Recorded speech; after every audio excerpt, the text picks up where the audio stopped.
So, Michael, what is currently the outlook of most small businesses in South Australia, from your opinion? I think, in a word, they're fearful. I think their confidence is at an all-time low, and I think they're looking forward to the unknown, and in that case, they're holding back investment, they're holding back in hiring people, they're holding back looking for opportunities because they're not confident they can afford it. Some are seeing their sales turnover reducing dramatically, or at the very least they can't shift it off a flat period. And of course their costs are growing underneath. So it's not a good story, and at the very least that confidence that is absolutely the vital ingredient in small business is under real threat. Well, I think there's two things. It's the political uncertainty that we're seeing at state level and government, federal level.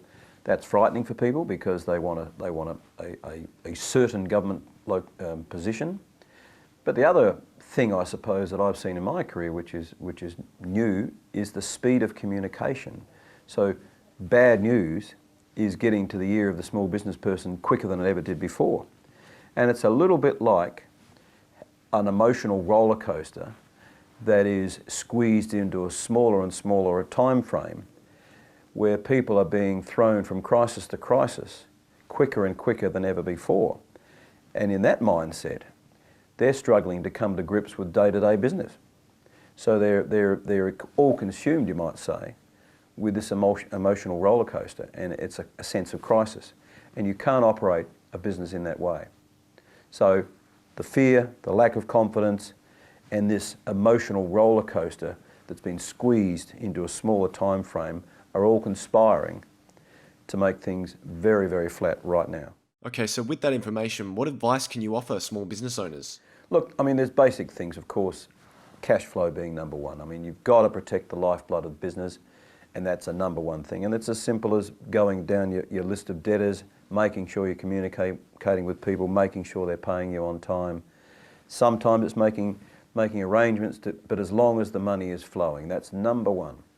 Then, of course, you've got to be communicating with your banks. You should be talking to your accountants. You should be talking to mentors in the marketplace, people that can support you, stakeholders, you might say. The third element is to work off budgets. And this is the time, if there ever was a time, and small business in South Australia is not great with budgets, but they need to be. And I'm talking about a cash flow budget, a profit and loss budget. And really the essence of those are that you are getting ahead of a problem so that you can deal with it now and it doesn't become that crisis I talked about before. I suppose the other element is to make sure you're attached to the marketplace, because in its simplest form, business is demand and supply. You have come up with a supply and you're connected into demand, and that is the marketplace. But the marketplace is changing so rapidly with online sales, social media opportunities, that you need to be constantly reviewing your market to make sure it's still the same market and whether you need to change your offering. And that's a fundamental, I think. And maybe the third element is trying to retain that sense of confidence. Now, everyone goes into business with an optimistic view, otherwise they wouldn't be in business. But once you are on the journey, you do need to maintain an ability to keep positive, and which in turn obviously rolls into your confidence. Now that's not an easy thing, and the hard comment there is if you can't do it, you may need to get out of it, because if you're not acting in a positive way, you will, by its very nature, drag your business down with you. Okay, last question today. What is your opinion on the future of South Australian small business, Michael? I'm an optimist. I'm a small business South Australian, so I have to be optimistic.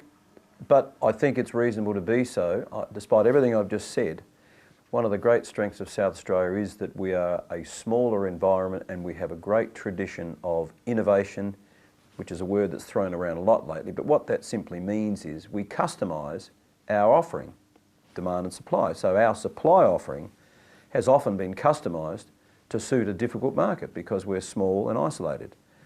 That isolation thing's not so bad anymore because we've got the ability to sell to the other side of the world. But nevertheless, we're not currently enabling that strength to be fully I suppose, to be fully explored. So what I'm saying is the future can be very bright, should be very bright, despite everything, because of that historic strength that we've got. And of course technology. You apply some of the 3D technologies. That actually would benefit a small state like South Australia. You apply cluster thinking, which means that you get skilled people working together in a trusted environment. That's a wonderful way to go forward, and it actually suits South Australia really well. But I suppose that all needs to be either supported or not by the big players out there, which is your government, which is your ATO, which is your banks, and big business. They all need to be working with small business and not helping to destroy it. So if I just come back to the theme of your questions really is where is South Australia small business? Well, it's in a space that needs to recover its confidence. It can do it, and I'm confident it will do it.